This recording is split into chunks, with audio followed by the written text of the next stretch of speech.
지금 코인 시장에 참여하고 계신 분들이라면 오늘 이 내용 절대로 놓치시면 안 됩니다. 정말 긴박한 상황이 벌어지고 있거든요. 방금 전 도널드 트럼프 전 대통령이 이란을 향해 아주 강력한 시한을 던졌습니다. 딱 2주입니다. 이 2주 안에 합의가 이루어지지 않으면 상황은 걷잡을 수 없이 악화될 거라고 직접 경고를 날린 건데요. 이게 왜 우리 투자자들에게 중요하냐고요? 이 협상이 어떤 결과를 가져오느냐에 따라 리플을 포함한 코인 시장 전체에 올해 가장 큰 변화가 찾아올 것이기 때문이죠. 오늘 이 시간 지금 수면 아래서 벌어지고 있는 일들과 그 뒤에 숨겨진 거대한 기회를 아주 날카롭게 분석해 드릴 테니 집중해 주시기 바랍니다. 현재 미국과 이란 사이의 물밑 협상은 그 어느 때보다 급박하게 돌아가고 있습니다. 이스라엘 현지 언론과 CNN 보도를 종합해 보면요. 미국이 이란 측에 제시한 조건이 상당히 파격적입니다. 크게 세 가지인데요. 우선 20년 동안 우라늄 농축을 완전히 중단하라는 것, 그리고 지금 보유한 고농축 우라늄을 모두 국외로 반출하라는 겁니다. 마지막으로 호르무즈 해협을 무조건 열라는 거죠. 만약 이란이 이 독소 조항에 가까운 제안을 받아들인다면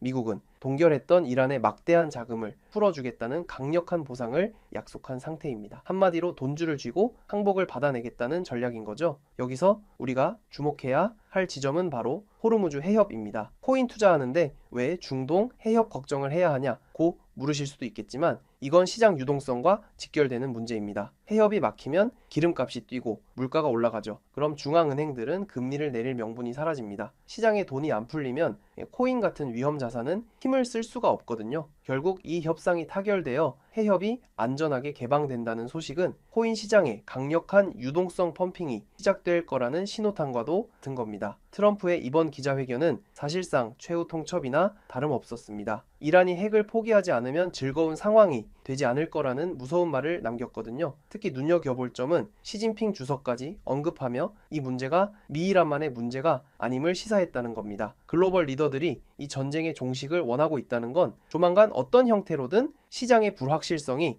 해소될 시점이 다가왔다는 증거라고 볼 수 있습니다. 그 기한이 바로 2주라는 거죠. 그런데 진짜 중요한 이야기는 전쟁 그 이후입니다. 전쟁 리스크가 거치고 나면 시장의 모든 시선은 암호화폐 시장구조법, 즉 클래리티 액트로 쏠리게 될 거예요. 이게 왜 대박 호재냐면요. 지금까지 코인은 법적으로 주식인지 화폐인지도 모호한 회색 지대에 있었거든요. 이 법안이 통과되면 그 규칙이 명확해집니다. 그렇게 되면 어떻게 될까요? 지금까지 법적 리스크 때문에 들어오고 싶어도 못 들어왔던 은행이나 연기금 같은 거대 고래들이 비로소 코인 시장에 발을 들일 수 있게 되는 겁니다. 그 자금의 규모는 우리가 상상하는 것 그 이상일 거예요. 단순한 희망 회로가 아닙니다. 실제 예측 시장인 폴리마켓 데이터를 보면요. 트럼프가 올해 안에 이 법안에 서명할 확률이 59%까지 올라왔습니다. 불과 몇 주 전만 해도 반신반의했던 분위기가 확신으로 바뀌고 있다는 거죠. 전쟁이라는 첫 번째 관문을 넘고 제도적 정비라는 두 번째 관문까지 열리는 시나리오가 현실화되고 있는 겁니다. 이 두 가지가 동시에 터졌을 때 시장이 보여줄 폭발력은 우리가 지금까지 보지 못했던 수준일 가능성이 높습니다. 특히 우리 리플 투자자분들은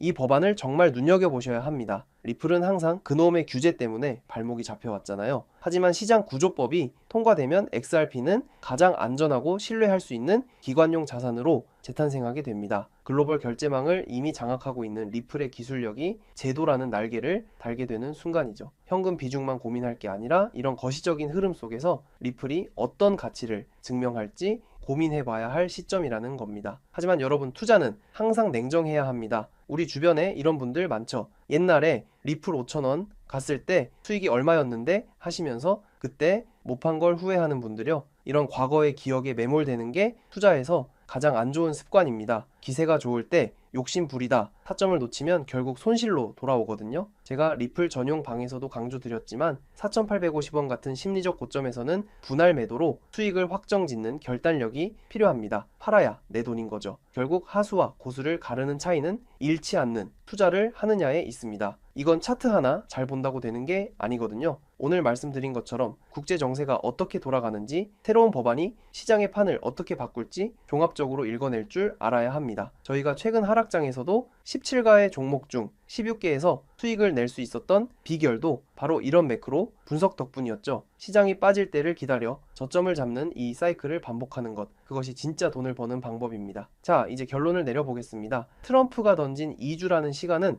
우리에게 준비할 수 있는 마지막 골든타임일지 모릅니다. 전쟁 리스크가 해소되고 제도 정비가 맞물리는 이 지점에서 여러분은 어떤 선택을 하시겠습니까? 남들 다 수익 내고 난 뒤에 뒤늦게 뛰어들지 마시고 지금부터 데이터와 뉴스에 기반한 철저한 전략을 세우시길 바랍니다. 오늘 전해드린 이 분석이 여러분의 계좌에 강력한 확신이 되었기를 진심으로 바랍니다. 오늘 준비한 소식은 여기까지입니다. 시장의 흐름에 따라 긴박한 뉴스가 나오면 누구보다 빠르게 다시 찾아오겠습니다. 구독과 좋아요 부탁드리며 오늘도 성공적인 투자 하시기 바랍니다. 감사합니다.